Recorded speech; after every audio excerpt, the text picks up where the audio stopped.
Los factores de transcripción son proteínas que ayudan a encender o apagar ciertos genes al unirse con ADN cercano. Por lo tanto, la transcripción es el punto clave para comprender este video. La transcripción es el proceso en el que se copia o transcribe la secuencia de ADN de un gen en una molécula de RNA. Como te decía en el anterior video, en las células eucariotas existen 3 polimerasas distintas de RNA. Cada una de ellas es responsable de la transcripción de distintos genes y genera distintos tipos de RNA. Esto es lo que vimos. La RNA polimerasa 1 genera RNA ribosomal, la RNA polimerasa 2 genera RNA mensajero y la RNA polimerasa 3 genera RNA de transferencia y otros RNAs pequeños. Por lo tanto, un factor de transcripción es por definición cualquier proteína necesaria para iniciar el proceso de transcripción. Sin embargo, un factor puede reconocer a una de las polimerasas de RNA. Tomemos como ejemplo a la RNA polimerasa de tipo 2. Bueno, entonces vamos a continuar con la cuestión de la RNA polimerasa. Ok, entonces la RNA polimerasa no es que pueda llegar al sitio de inicio de la transcripción y empezar a copiar el mensaje que está ahí codificado, ¿no? La RNA polimerasa necesita una serie de mensajes o procesos previos para poder hacer su trabajo. Y estos procesos previos tienen que ver con la actividad de ciertas proteínas que interaccionan con las secuencias que habíamos visto en la caja TATA, la caja GC,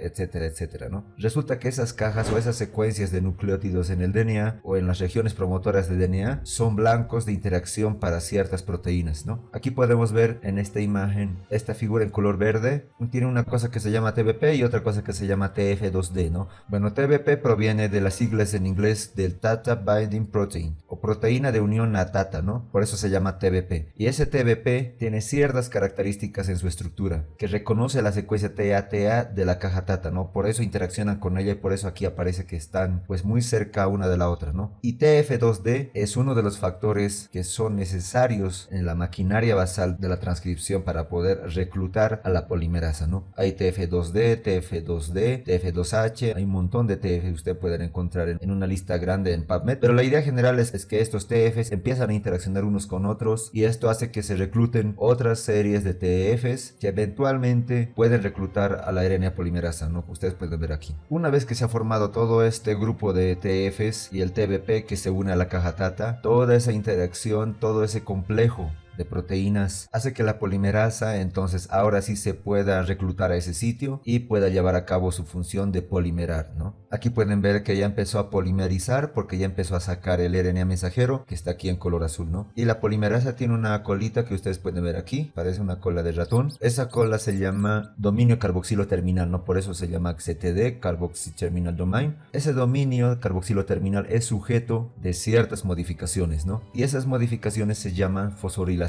La fosforilación de esa cola de polimerasa permite que la polimerasa pueda funcionar, ¿no? Si no se fosforila, la polimerasa, por más que esté unida y estén estos todos factores, no hace todo su trabajo, ¿no? Necesita estar fosforilada para que esté haciendo todo su trabajo. Muy bien, entonces, ¿qué son los factores de transcripción? Seguramente se preguntarán o ya lo saben, pero vamos a recordar. Los factores de transcripción son proteínas, son moléculas de naturaleza proteica que tienen la capacidad de interaccionar con el DNA. Y esta capacidad de interaccionar con el DNA viene dada por una serie de secuencias de sus aminoácidos, una serie de factores, las cargas, una serie de factores que están ahí como están armadas tridimensionalmente en el espacio, y esto les permite reconocer secuencias. ¿Se acuerdan el surco mayor? Generalmente es el surco mayor del DNA, ¿no? Aquí hay un ejemplo del P65 y el P50, ahí está el amino terminal y el carboxilo terminal en cada caso. Y la vista, como digamos, si ponemos al DNA en lugar de verlo de lado, lo vemos desde arriba, vemos aquí está como que vemos la luz del DNA, la doble hélice, y cómo interacciona el P50 de un lado y P65 del otro lado, ¿no? Si volteamos esa molécula y ahora la vemos de una forma de vista lateral, se vería más o menos así, ¿no? Aquí está la doble hélice, color naranja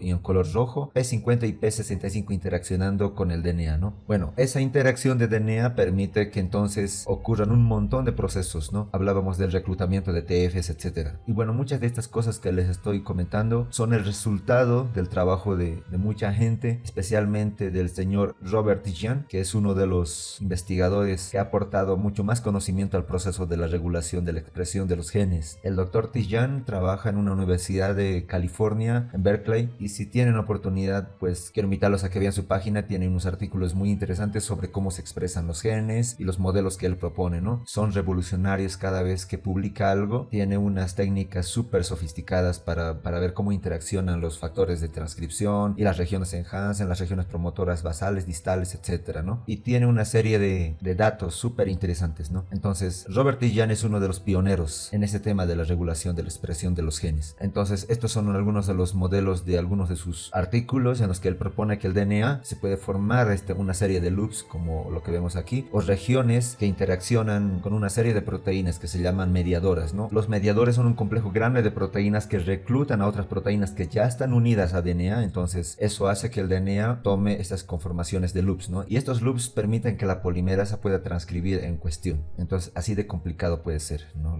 El proceso de la transcripción. Bueno, ¿a qué parte del DNA se unen los factores de transcripción? Bueno, pues ya les había mencionado que la caja TATA no es otra cosa que la secuencia de, aquí dice que es una secuencia de timina, adenina, timina, 3 adeninas, ¿no? La caja GC es una secuencia de 3 Gs, una C y 2 Gs, ¿no? La caja CAT están representadas por citosina, adenina, adenina y timina, ¿no? Y esas secuencias de DNA son reconocidas por ciertas proteínas. Entre otras, aquí dice que la caja GC es reconocida por un factor que se llama SP1, la caja TATA es reconocida por la TF2D, la caja CAT la reconoce por la CTF, NF1, hay otro elemento, otro grupo de secuencias que se llama CRE, y esa secuencia es reconocida por una familia que se llama CREF o ATF, ¿no? Y tienen que ver con genes que responden al AMP cíclico. Entonces resulta que hay toda una serie de familias de factores de transcripción y se han descrito mucho en la literatura científica y que tienen papeles especiales específicos durante el desarrollo de un organismo, desarrollo embrionario, la diferenciación, la proliferación, la determinación de fenotipos celulares, etcétera, etcétera, ¿no? En este cuadro solo les presento algunos de un montón de los que se conocen de estas familias, ¿no? El primer caso, como ustedes pueden ver, es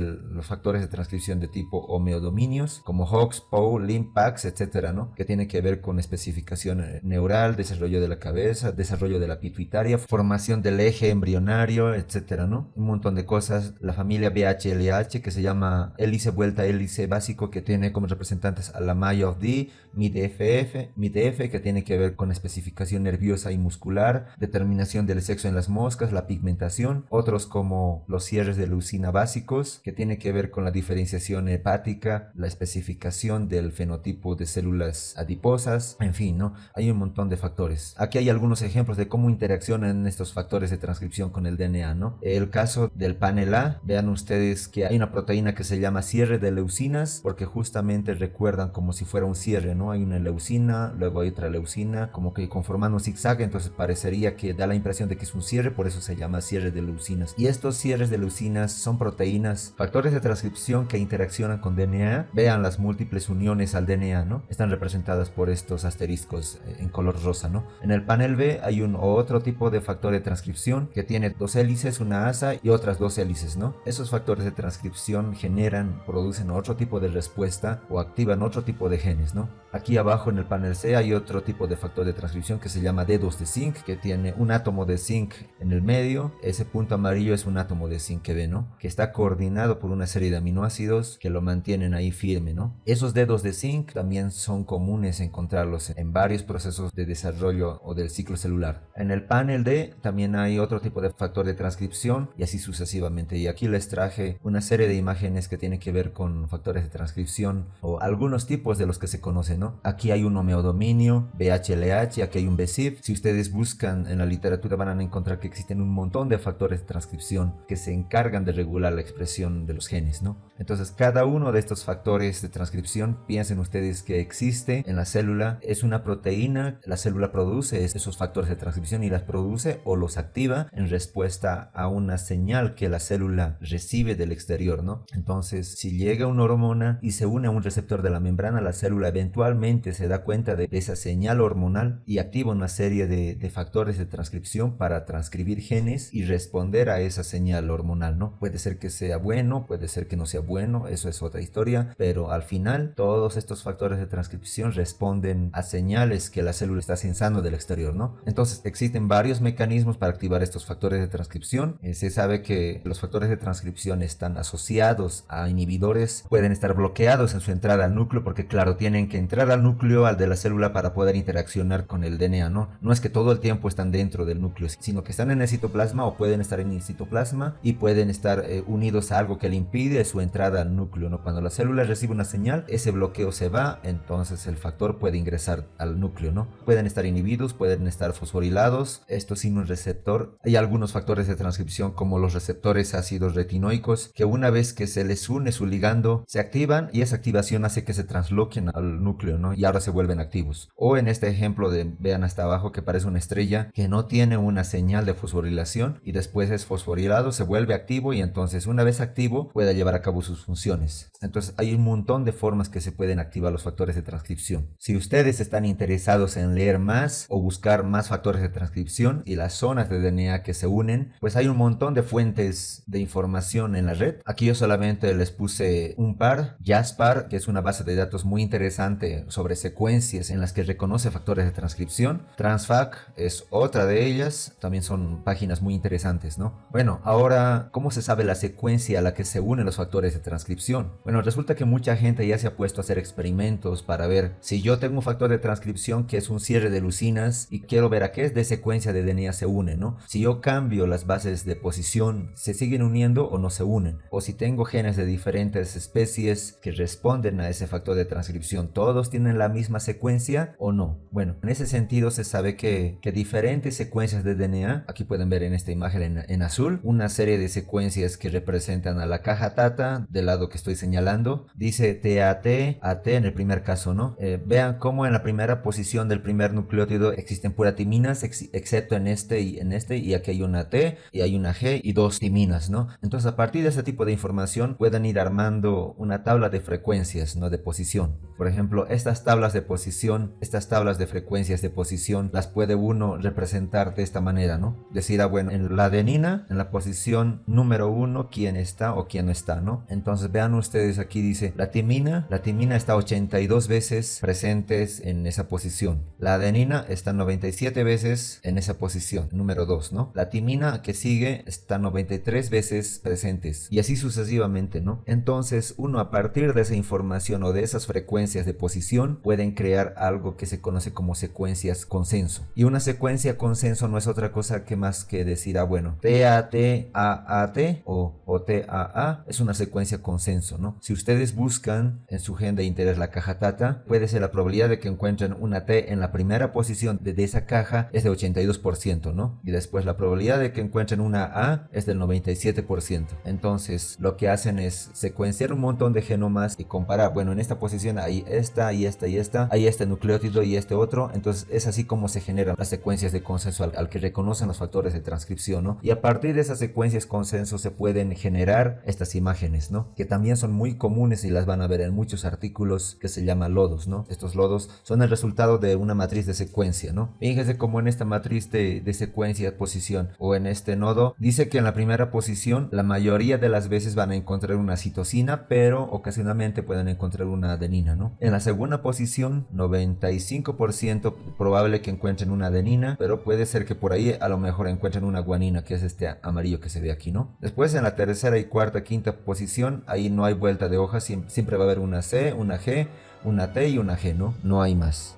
En todos los genes que se analizaron y que reconocen esa secuencia consensos, se reconoce que esa es la secuencia consenso, ¿no? No sé si queda claro. Miren este ejemplo, esta es la secuencia promotora hasta menos 900 pares de bases del gen que codifica para un transportador de aminoácidos que se llama SNAT2. Aquí está el sitio de inicio de la transcripción, recuerden la flechita que está doblada y está toda la secuencia arriba, ¿no? Menos 60, menos 130 hasta menos 901, ¿no? Entonces fíjese que hay una serie de letritas ahí que están en negritas que dicen TATABOX, ahí están SP1, ATF, AP1, KLF3, NFKB, GRE, IRF, KLF6. Hay un montón de secuencias que son secuencias consenso, ¿no? Que se supone que son secuencias que reconocen ciertos factores de transcripción. Los factores de transcripción, ahí están sus nombres, KP1, KLF6. Entonces, si tengo este tipo de información para mi gen de interés, yo puedo saber qué proteínas o qué factores de transcripción están regulando la expresión de mi gen, ¿no? En mi célula célula de interés, por ejemplo, o en mi tejido de interés o en mi órgano de interés. Piensen ustedes células de hígado, células de riñón, células de músculo en un tumor, lo que ustedes quieran, ¿no? Todos los genes los pueden expresar o los pueden representar de esta forma y decir,